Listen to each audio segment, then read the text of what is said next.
Bonjour à toutes et à tous, c'est OO54 et on se retrouve cette fois-ci pour une ouverture de cette boîte de booster de Battle for Zendikar. Donc je voulais vous remercier pour les 500 abonnés, ça fait vraiment plaisir. Et pour vous remercier, eh ben, quoi de mieux que de vous ouvrir une boîte de la nouvelle extension. Et en plus je fais ça en compagnie de...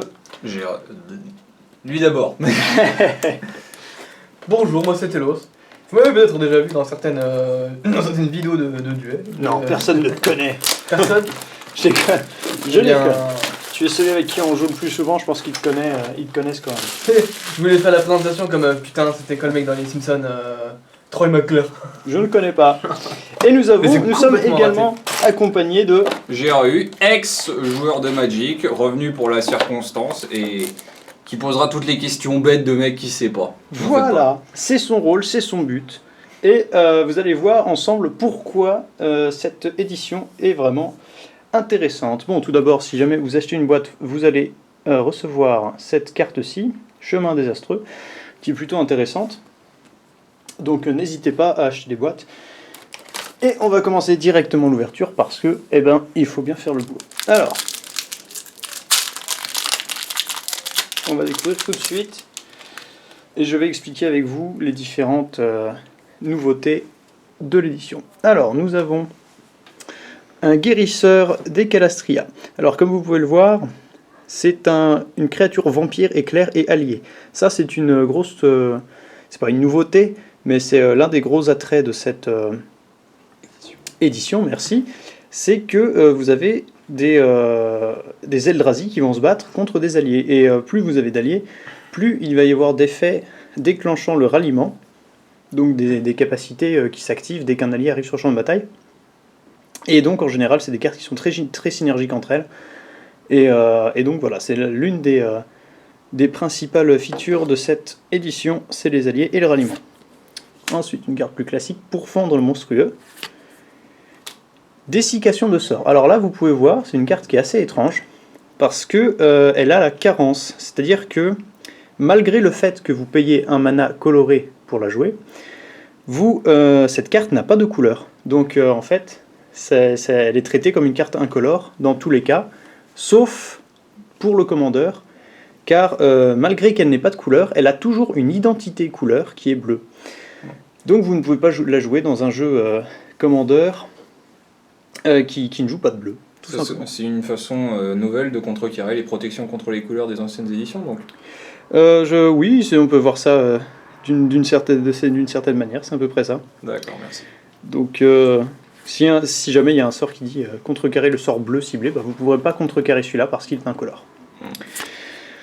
Alors, ensuite, nous avons...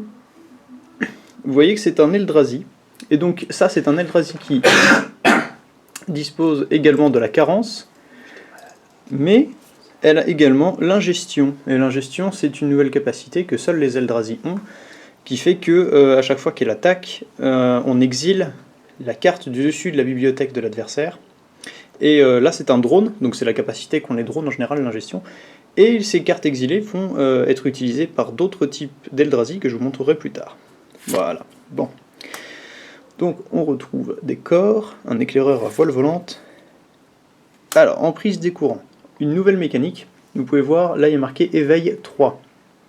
Alors qu'est-ce que ça veut dire? Ça veut dire qu'au lieu de la lancer pour 1, vous pouvez la lancer pour son coup d'éveil. Et ça va faire... Donc ça va lancer le sort. Et en plus, vous pourrez faire transformer un terrain en créature et lui ajouter un nombre de marqueurs égal au chiffre de l'éveil. Donc là, en l'occurrence, vous mettrez 3 marqueurs sur le terrain créature. Donc ça peut être intéressant, surtout en limité en fait. Après, je sais pas ce que ça vous en construit, mais on verra. Je trouve que c'est un peu lent. Alors, drone lamier. Canaliseur de Kozilek. Maîtresse des bêtes de Tajuru. Donc encore une carte avec le ralliement. Fissure encercleuse. C'est les Unco. Rejetons Jadi, et ça c'est une nouvelle mécanique, enfin une mécanique qui revient, qui s'appelle le touche-terre. Donc ça veut dire qu'à chaque fois qu'un land va arriver sur le champ de bataille, il y a un effet qui va s'activer. Voilà, c'est tout bête. Donc là, encore une carte avec l'éveil, et la rare c'est Berger du Fléau. Donc là, vous voyez, c'est un convertisseur. Et les convertisseurs, c'est des cartes qui réutilisent les cartes de l'exil, lancées par les cartes d'Eldrazi et Drone. Et oui, il y a aussi des landes full art, et ça c'est cool parce qu'il y en a un dans chaque booster. Donc si vous achetez un fat pack en plus, eh ben, vous aurez tous les landes, vous aurez toutes les illustrations de tous les landes. Et si vous achetez une boîte, bah, vous aurez un terrain par booster, donc vous aurez 36 terrains full art, et c'est cool. On a une petite foil, Druidess de la Source Vie, et un jeton Eldrazi et Sion, et croyez-moi, il y en a beaucoup dans cette extension. Bon, alors après ce premier booster, j'imagine que c'était passionnant, n'est-ce pas? Donc, qu'est-ce que vous pensez donc, des nouvelles mécaniques? Pas mal. J'aime bien l'histoire du touche-terre là, c'est sympa, ça me rappelle un peu, enfin, quelque sorte bien casse-couille des premières éditions, genre la ponction vitale, qui t'a rendu fou une fois qu'on a joué ensemble. Je m'en souviens plus, je crois que j'ai vite évacué le souvenir. La ponction vitale, c'était quand même à chaque fois qu'une forêt était engagée, vous prenez un point de vie. Et... Ah oui, tu jouais un deck vert. c'était insupportable. En effet. Ouais, Et donc, le touche-terre. tu ponctionnes la vitalité. Ouais, en gros, c'est une carte que je mettais dans mon deck quand je savais que je jouais contre un vert. Et je jouais contre notre ami et ma soeur qui avait aussi un deck vert à grosse créature. Je suis monté à 40 PV. Ça va vite. Allez, on passe au deuxième booster. Donc là, encore une nouvelle capacité qui s'appelle la convergence. Donc, c'est-à-dire que va y avoir des effets supplémentaires en fonction du nombre de couleurs que vous allez utiliser pour lancer le sort. Donc là, en l'occurrence, c'est piocher X cartes, X étant le nombre de couleurs de mana dépensées pour lancer le spectre brillant. Vous pouvez dépenser jusqu'à 4 couleurs de mana différentes pour le jouer, et donc piocher jusqu'à 4 cartes. Des étendues sauvages en évolution, très intéressantes, sont en association avec Landfall, enfin le touche-terre, fenaison de l'hôtel, éclaireur à voile volante, retour obéissant, peinture de guerre goblin, vigne assainissante, vestige d'Emrakul.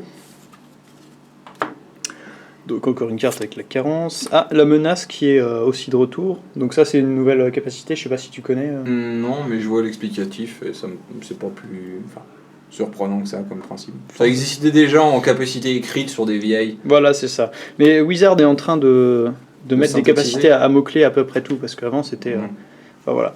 En même temps, il faut avoir de la place pour mettre du texte sur les cartes. C'est sûr. Jaillissement du roulis. Ah, collet de stase, alors ça c'est bien.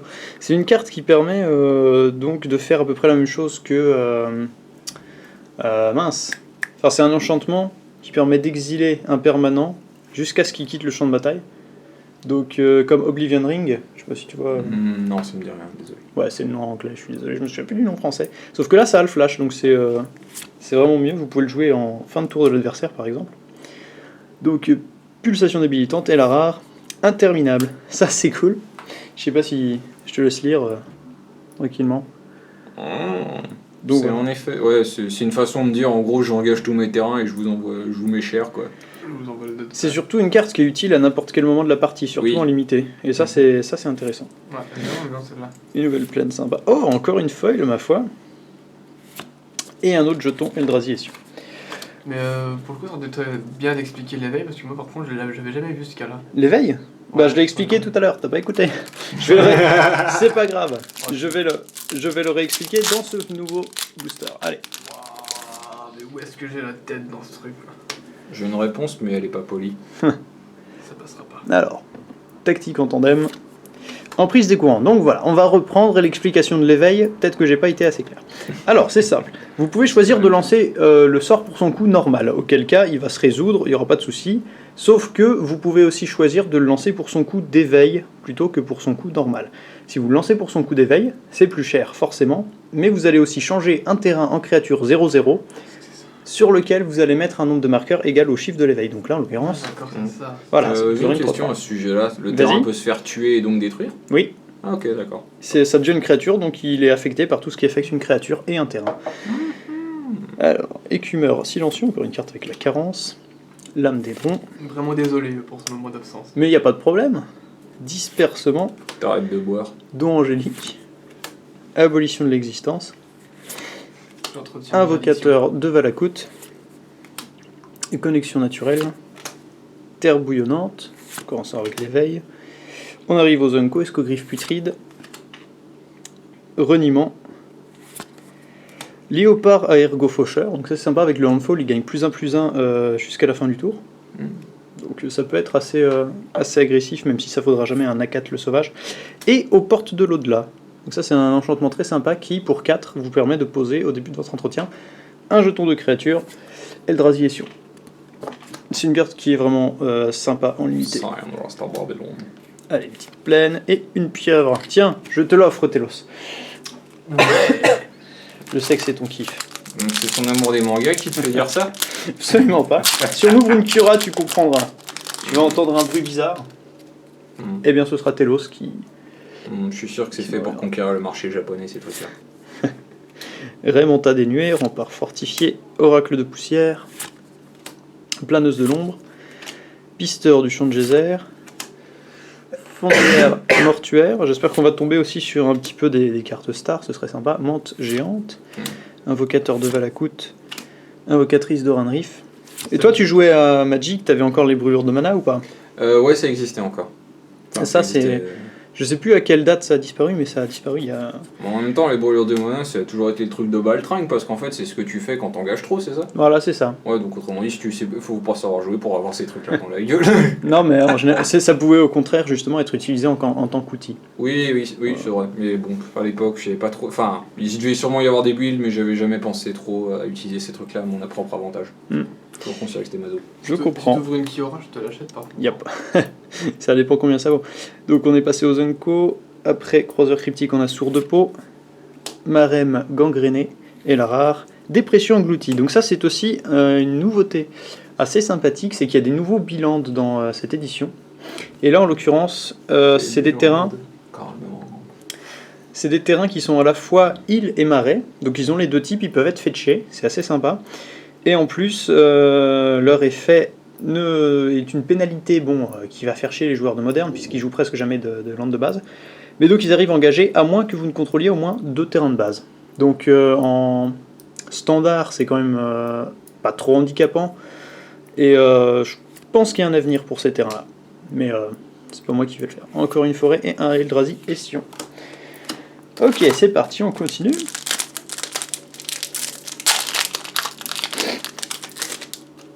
Franchement, je trouve que pour l'instant, la mécanique la plus bizarre, c'est quand même la carence. Parce que l'intérêt n'est pas très évident. Déferlement de l'essaim, reproche de Gideon, anticipation. Gideon, c'est les mecs qui mettent des bibles dans les hôtels, non? Allié fertile. Sérieux? Ouais, c'est une association, je crois. Ça existe aussi en France, c'est des gens qui mettent des bibles dans les hôtels. Une fois, ils avaient fait une distribution à la sortie du lycée, quand j'étais plus jeune. Ah ouais? Ça m'avait fait bizarre. Bah, sachant qu'il incarne la justice et le bien. Le plus marrant, c'est que je traînais avec un mec qui était ultra à gauche à l'époque, qui est venu leur sortir cash que c'était l'opium du peuple. Ils ont tiré une drôle de gueule, c'était marrant. Ouais, ça j'imagine bien. Fragment d'os, chute à pic, ballotte territoriale, toucher du vide, y a pas de problème. Moi aussi je suis malade. Appel des sions. Ah, mais du coup, je vais être malade aussi après. Sentinelle de côté. Je suis sur la fin là, tu vois, je prends plus. Mon traitement est fini, c'est juste la gorge encore un peu humide. On passe aux Unco, collet de stase, repli vers le Kazandou. Repli vers Katmandou. Éveil roc d'Akoum et la rare, abomination étouffante. Une petite créature qui fait qu'au début de notre entretien, on sacrifie une créature et à chaque fois qu'on sacrifie une créature, on pioche une carte. Sachant que c'est aussi une 4-3 vol. Voilà. C'est une obligation de sacrifice ou c'est Oui, c'est une obligation de sacrifice. Ah, ok. Tu es obligé de sacrifier. Donc c'est une carte qui est très puissante, notamment en limité, mais... Ouais, mais avec un potentiel de faire beaucoup de mal aussi. Ouais, voilà, c'est ça. Intéressant. Allez, on continue. Pour peu qu'il y ait des mécaniques qui reposent sur le sacrifice là-dedans. Ouais, c'est ce que j'étais en train de me dire. Franchement, je me fais pas de soucis, je crois qu'il y en a pas mal des moteurs de sacrifice. J'ai toujours détesté, moi, sacrifier mes trucs. Déferlement de l'essaim. Ça fait chier d'invoquer des machins pour ensuite te dire « Ah bah je les balance ».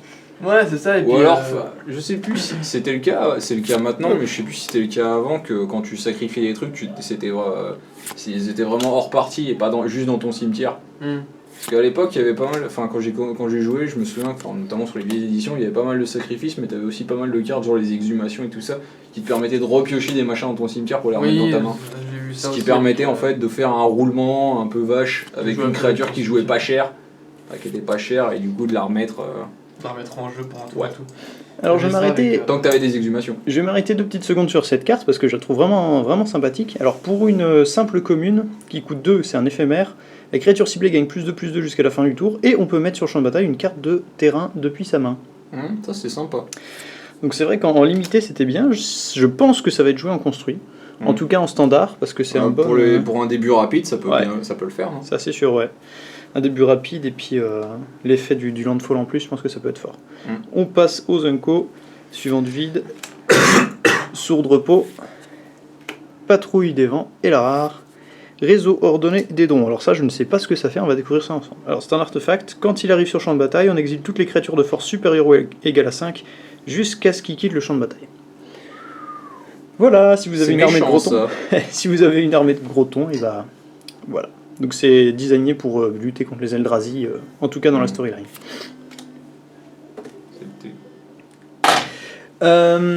Donc une forêt et Voilà un géant comment il répond au Eldrazi. téléphone. Ouais. Et bah quand je fais une vidéo, je suis désolé, je mets occupé, c'est tout ça. Si, c'est comme quand tu es en voiture, voilà. Il faut jamais téléphoner en voiture et il faut jamais téléphoner quand vous filmez une vidéo sur YouTube. Exactement. Et ne buvez pas au volant aussi. Bon, je vais faire une exception cette fois-ci, je vais pas dire tous les noms de toutes les communes parce que sinon on va mettre 3 ans. Le Et, politiquement correct. Check. voilà. Bah ouais, Mais vous pouvez toujours les lire. Faut passer un c'est message principal. positif à la jeunesse. Ça. Exactement. Bon après, franchement, les joueurs de Magic sont pas tous Jeune. très très jeunes, ouais. Je te rappelle Ouais. que c'est un jeu qui existe depuis avant ma naissance. Oui, Donc, mais c'est marqué 13 ans et plus. Donc tu vois là. Il peut y avoir des joueurs de 13 ans. C'est vrai. Et du con les bordel. Franchement, même moins, hein, je veux dire, c'est pas non plus impossible. Non à mais tu te comprendre. rends compte qu'il y a des femmes nues sur les cartes des fois. C'est choquant. Mon portable m'énerve. Bon alors, hop, on passe aux Unco. C'est une star du web. Vampire, bris de sang, druide, couvre-bosquet, C'est un certain abonné qui veut un autographe. virlame corps. Et en C'est la rare, rançon du succès. expulsion brutale. Une petite carte assez sympa qui est à la fois bleu et rouge, mais qui a la carence. Et donc, on peut choisir un ou deux de ses effets. Donc, renvoyer le sort ciblé ou la créature ciblée dans la main de son propriétaire. Et l'expulsion brutale inflige 2 blessures à la créature ciblée ou au planeswalker ciblé. Si elle devait mourir, exilez-le à la place. C'est intéressant ça, ces trucs à double possibilité, c'est nouveau. Les charmes, ça existe depuis assez longtemps. C'est des cartes qui sont très polyvalentes, qui ont plusieurs effets. Ouais, bah, j'ai dû m'arrêter avant malheureusement. Ouais. Ah bon, Mais c'est pas mal franchement. Bah oui, Après, je suis pas convaincu que démocratiser ça serait une bonne chose parce que dans le genre ça rendrait un peu les jeux trop bicéphales, mais c'est. J'aime bien l'idée. Il se trouve que c'est quand même le principal intérêt d'une bonne carte, c'est qu'elle puisse être utile le plus Ouais, souvent mais possible. bon, enfin, pousser la polyvalence à l'extrême, ça peut être un peu, tu vois, idiot. Ouais, ça je comprends bien. On fera une petite pause dans quelques minutes et on reprendra l'ouverture. Ouais. Et puis Une pause bouteille. Et... voilà, c'est ça. Hop, on continue. Donc dans la deuxième vidéo, je pense que vous aurez vu à peu près toutes les communes dans la première. Du coup, je passerai directement aux Unco, ça ira encore plus vite. Hop. Ça ira plus vite. Alors, les Unco, step gangréné, serviteur, propagateur, épurateur de catacombes et la rare, tyran du barrage. Donc alors, elle a la carence. Pour 3, on peut sacrifier une autre créature incolore. Et le tyran du barrage inflige à une cible créature au joueur autant de blessures que la force de la créature sacrifiée. Intéressant, mais bon, ça demande du sacrifice. Alors, ce serait pas mal en synergie avec l'autre, là, qui demande justement de sacrifier des créatures pour piocher des cartes. Mais c'est en général, le sacrifice c'est valable pour tous ou j'ai toujours pensé que c'était individuel? Je ne comprends pas ta question. Bah, en fait, la question c'est un sacrifice par tête ou un sacrifice fonctionne pour tous? Parce qu'à une époque, c'était un sacrifice, pour une compétence égale un sacrifice. Donc par exemple, si tu avais 3 créatures sur toi, Oui, ça. alors ça dépend, parce que justement, la carte de tout à l'heure, c'était un effet, une capacité activée. Donc à chaque fois qu'une d'accord. créature est sacrifiée, il y a un effet qui s'active. Oui, d'accord, oui. Voilà. Mais tu oui, ne peux pas elle prend le train en marche. Voilà, mais tu ne peux pas activer 2 effets à la fois sans payer le coût de mana des 2. Voilà, c'est ça. Parfait, ouais, merci. Non, mais c'était pas une capacité activée, je suis désolé. Justement, c'était une capacité déclenchée, et c'est ça la différence. Tiens, chaque entretien aussi. Très bien, d'accord. Anticipation, C'est focus. trop logique un sacrifice par tête. Ouais. Bah oui, sinon ce serait un peu abusé, tu vois. Mm. Parce qu'à ce moment-là, tu prends comment il s'appelait, le démon vorace, là, de la toute première édition qui était un 7-7, mais qui requérait un sacrifice par tour. À l'époque, c'était un putain de sauvage ce truc là. On passe aux Unco. Il doit être dans mon grenier. Jaillissement du roulis, rejeton de Jadi, flèche de passage et la rare, horrible massacre. Ça sonne bien, n'est-ce pas? Donc c'est un rituel pour 6. Jusqu'à la fin du tour, les créatures incolores que vous contrôlez acquièrent, engagez la créature. Cette créature inflige un nombre de blessures égal à sa force à la créature ciblée. En limité, c'était un gros kill. Enfin voilà.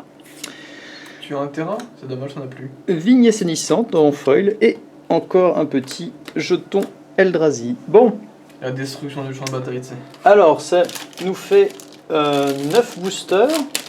Donc c'est fini pour cette première partie, j'espère que ça vous a plu. On se retrouve tout bientôt pour la deuxième. Allez, salut tout le monde! Au revoir.